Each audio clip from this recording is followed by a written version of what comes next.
안녕하십니까, 윤주영 회계사입니다.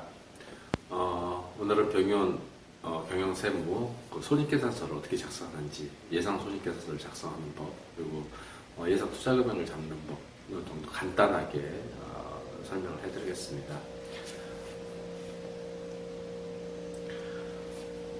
먼저 그 전에 그 사업계획서를 통해서 우리가 지금 버는 돈을 벌고 싶으면 그 그로스로 2억이라는 돈을 벌고 싶으면 우선적으로 87명 단가 2만 원을 해야 된다고 나왔습니다.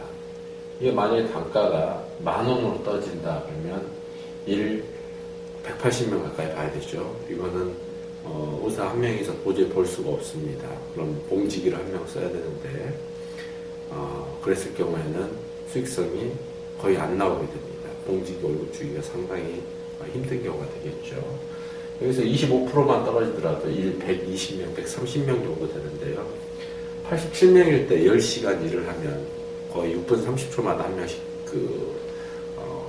환자를 봐야 됩니다. 그래서 이 87명이라는 숫자를 버는 것도 쉽지가 않고, 솔직히 이비인후과에서 단가 2만 원도 그렇게 쉬운 금액은 아닙니다. 그래서 개인적으로는 이비인후과가 봉지기를 안 두고 5억 2천을 한다. 사실은 쉽지 않은 금액입니다. 이제 5억 2천을 한다고 했을 때, 이렇게 87명 정도면 간호사 2명 또는 3명 정도를 쓰게 되는데요. 2명을 썼을 때는 약 4,800, 그리고 3명을 썼을 때는 약 7,200 정도가 들어가게 됩니다. 2명을 기준으로 했고요. 임대료 500만 원에 보증금 1억에 500만 원짜리 가게를 얻었다고 지금 가정을 했습니다. 임대료 500만 원 12개월이면 약 6천만 원. 그리고 약품, 소모품 인당 한 평균 1,000원 정도씩 들어간다고 가정을 했을 때 2,600. 그리고 기타 경비가 9천만 원 정도가 나온다고 가정을 했습니다. 그리고 꼭 주의하셔야 될 게 이 감가상각비를 항상 고려를 해주셔야 됩니다.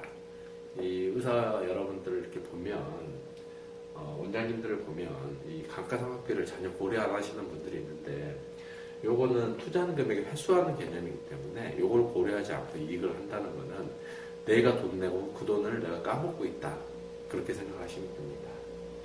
그렇게 했을 때 약 2억 4,600 정도의 이득이 나오는 걸로 나오는데요. 2억을 자꾸 잡았었는데 실질적으로 해보니까 한 2억 4,600 정도가 나오죠. 요거는 이 표준 소득률 자체가 사실은 실제 의사들의 어떤 소득보다는 좀 더 낮게 되어 있습니다. 이거는 이제 성취율 신고가 되면서 점점 더 올라갈 것 같은데요. 현재는 실질보다는 조금 낮게 되어 있는 것이 사실입니다.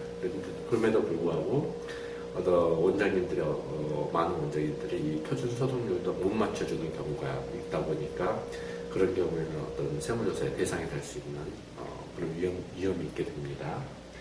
그리고 투자 금액은 이제 의료기기 1억 5천, 인테리어 1억, 보증금 1억을 가지겠습니다. 총 3억 5천만 원이 들어가는데, 이 보증금은 나중에 다시 받아올 거기 때문에 감가상각을 하는 건 아니고요. 의료기기와 인테리어만 감가상각을 해서 5년 동안 감가상각을 해서 투자금 회수 명목으로 비용으로 들어가서 투자금을 회수해야 됩니다. 오늘은 그 병원 경영과 세무 예상 손익계산서와 예상 투자금을 작성하는 법에 대해서 알아보았습니다. 감사합니다.